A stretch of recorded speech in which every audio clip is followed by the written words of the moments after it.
Zastav sa. Na chvíľu odlož všetko, čo musíš. A len tak buď. Vítam ťa pri počúvaní podcastu Kód vnútorného pokoja.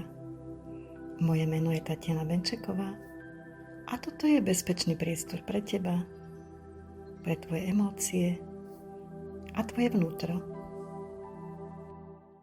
Ahoj milá žena, som veľmi rada, že si opäť tu a že spoločne otvárame tému, ktorá je pre mňa ako terapeutku alfou a omegou skutočného uzdravenia. Chcem sa ťa opýtať, či poznáš tento stav. Stane sa ti v živote niečo náročné, konflikt s partnerom, nápätie v rodine, alebo ťa prepadne úzkosť z budúcnosti. Ty si sadneš, začneš nad tým premýšľať a v hlave si to dokonale rozanalizuješ. Povieš si, jasné, chápem, prečo sa to stalo. Viem, že môj partner reagoval zo svojho zranenia. Viem, že ja som unavená a preto to takto prežívam. Viem, čo by som mala urobiť. Tvoja hlava to presne vie. Máš to logicky usporiadané? No keď si položíš ruku na hruď alebo na žalúdok, zistíš, že tá ťažoba tam stále je. Ten kameň sa nepohol ani o milimeter. V hlave máš jasno, ale v srdci cítiš rovnakú bolesť, hnev alebo tlak. Prečo nám racionálne pochopenie našich problémov tak málo kedy prinesie skutočnú hlbokú úľavu? Dnes opustíme svet logiky a ukážeme si, ako zostúpiť z unavenej hlavy do nášho múdreho srdca. Hlava je skvelý manažér, ale mizerný terapeut. Žijeme v dobe, kedy sme zahltení množstvom informácií, čítame knihy o sebarozvoji, počúvame podcasty, poznáme rôzne psychologické pojmy. Sme nesmierne vzdelané v tom, ako by naša psychika mala fungovať.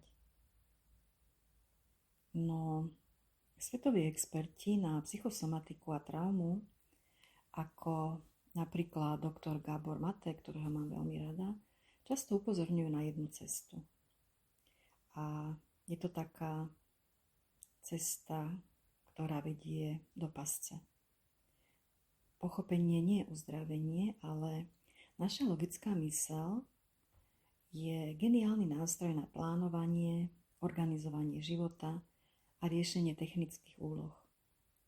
No logická myseľ nevie nazrieť na emócie. Emócie totiž nesídlia v logických rovniciach. Emócie sú taká čistá, živá chémia a energia, ktorá sa odohráva v našom tele a v našom nervovom systéme. Keď sa snažíš emóciu ako keby vymyslieť alebo ju racionálne ospravedlniť, robíš v skutočnosti to, čomu sa v terapii hovorí intelektualizácia. Tvoja hlava sa vlastne snaží postaviť múr okolo tvojho bolového srdiečka, aby ťa ochránila pred tým, čo skutočne cítiš. Je to obranný mechanizmus a hlava ti hovorí, premýšľaj o tom, analyzuj to, len to pre Boha nepreciťuj, lebo to bude bolieť.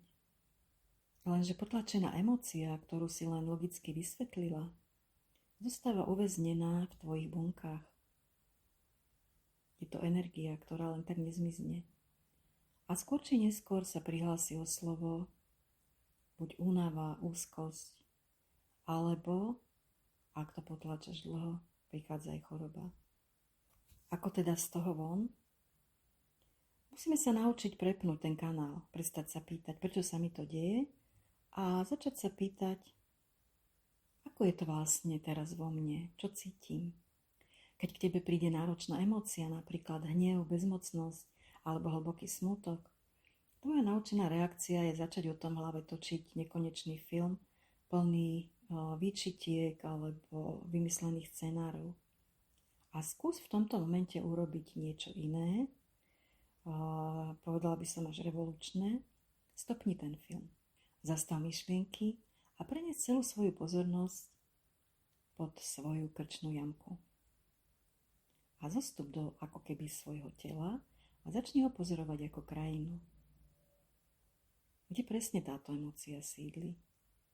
Je to stiahnuté hrdlo? Alebo cítiš to ako kameň na hrudi? Prípadne cítiš takú horúčavú žalúdku? Alebo chlad v rukách? Aký má ten pocit tvar? Akú má váhu? A potom urob to najťažšie a zároveň najoslobodzujúcejšie gesto na svete. Dovol tomu pocitu, aby tam bol. Nemeň ho, neopravuj ho, nesnaž sa ho predýchať, aby rýchlo odišiel, ale len tam s ním seď. Povedz mu v duchu, vidím ťa, cítim ťa, si mojou súčasťou a máš právo tu teraz byť. A keď emócii prestaneš klásť odpor a dovolíš, aby bola plne precítená, stane sa ako keby zázrak. Emócia ako keby každá energia začne plynúť a počase sama od seba pominie a až vtedy nastane tá skutočná hlboká úľava na duši, ktorú by si hlavou nevedela vymyslieť, ale takto keď ju precítiš, je to iné. Chcem ti rozpovedať a priblížiť príbeh mojej klientky Zuzany, ktorá za mnou prišla s dlhodobým pocitom úzkosti a hovorila mi, že cíti na hrudi zvieranie každé ráno. Zuzana bola nesmierne ščítaná žena, chodila na rôzne kurzy, pracovala na sebe, prečítala desiatky kníh a hneď na prvom sedení mi hovorila: Tatiana, ja viem, že tá úzkosť pramení z môjho detstva, kedy bol môj otec veľmi prísny. Viem, že sa bojím zlyhania v práci, všetko to mám spracované v hlave. Tak prečo? Prečo sa každé ráno budím s týmto hrozným tlakom?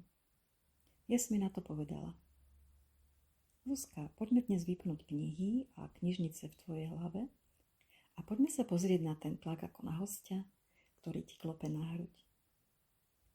V našom spoločnom priestore sme sa na chvíľu prestali snažiť všetko pochopiť len rozumom. Takže sme išli do alfa hladiny, Zuzanka si zatvorila oči a namiesto ďalšieho analyzovania sme sa sústredili len na dých a na to napätie, ktoré cítila v hrudi. Postupne sme to začali púšťať, začalo sa uvoľňovať niečo, čo v sebe držalo veľmi, veľmi dlhý čas. A pod tou vrstvou napätia a neustálej kontroly sa objavil hlboký smútok, ktorý si roky nedovolila naplno cítiť. Ako malé dievčatko sa totiž naučila byť silná, pokojná a bez problémov. A tak preto svoje emócie radšej potláčala, než aby ich mohla bezpečne prežiť. Práve vtedy si uvedomila, koľko toho v sebe celé roky niesla. Zuzanka plakala dlho a všetko išlo z veľkej hĺbky. Nič sme neanalyzovali, len sme nechali ten pocit výjsť von. A ja som ju tu držala v bezpečnom priestore. A keď slzy pominuli, Zuzanka urobila ten najhlbší nádych za posledné roky. Ten starý kód napätia sa rozpustil, pretože dostal povolenie byť konečne precítený. A na druhý týždeň mi volala, že úzkosť ráno už neprichádza, pretože telo dostalo odpoveď, ktorú hlava nevedela nájsť. Milá moja poslucháčka, tvoja duša nehľadá ďalšie vysvetlenia a logické dôkazy o tom, prečo si unavená alebo zranená. Tvoja duša hľadá tvoju vlastnú prítomnosť a prijatie. Nehľadaj kód svojho vnútorného pokoja v knihách ani v zoznamoch úloh. Máš ho v sebe, hlboko pod nánosmi všetkých tých myšlienok, ktoré denne vyprodukuješ.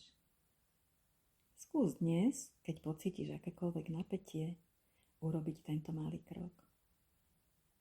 Polož si obe dlane na srdiečko, zavri na minútu oči. Predstav si, že tvoj dých prúdi priamo cez tvoje dlane do tvojej hrude. A len tak buď bez cieľa, bez potreby niečo vyriešiť. Zostup z hlavy domov do svojho srdiečka. Ak cítiš, že tvoja hlava je už unavená z večného analyzovania a hľadania riešení a tvoja duša túži po skutočnom hlbokom uvoľnení pod povrchom logiky, veľmi rada ťa privítam vo svojom svete. Ďakujem ti, že si tu bola so mnou až do konca tejto epizódy. Ak si sa v dnešných slovách našla, ak sa ťa niečo dotklo, alebo ti niečo pripomenulo tvoju vlastnú cestu, vedz, že na všetko nemusíš byť sama. Už mnoho rokov sprevádzam ženy, ktoré prechádzajú obdobím zmien, únavy, vnútorného nepokoja alebo pocitom, že sa niekde po ceste vzdialili sami sebe. Počas individuálnej konzultácie sa spolu pozrieme na to, čo práve prežívaš.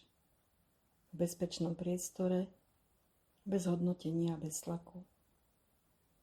Niekedy stačí jedno stretnutie, aby žena lepšie pochopila, čo sa s ňou deje, našla viac pokoja a uvidela svoju situáciu z nového uhla pohľadu. Ak cítiš, že nastal čas venovať pozornosť sebe, odkaz na objednávku konzultácie nájdeš v popise tejto epizódy. Prajem ti pokojné dni a nezabúdaj. Aj ty si zaslúžiš svoju pozornosť, starostlivosť a láskavosť. Teším sa na naše ďalšie stretnutie. Do počutia.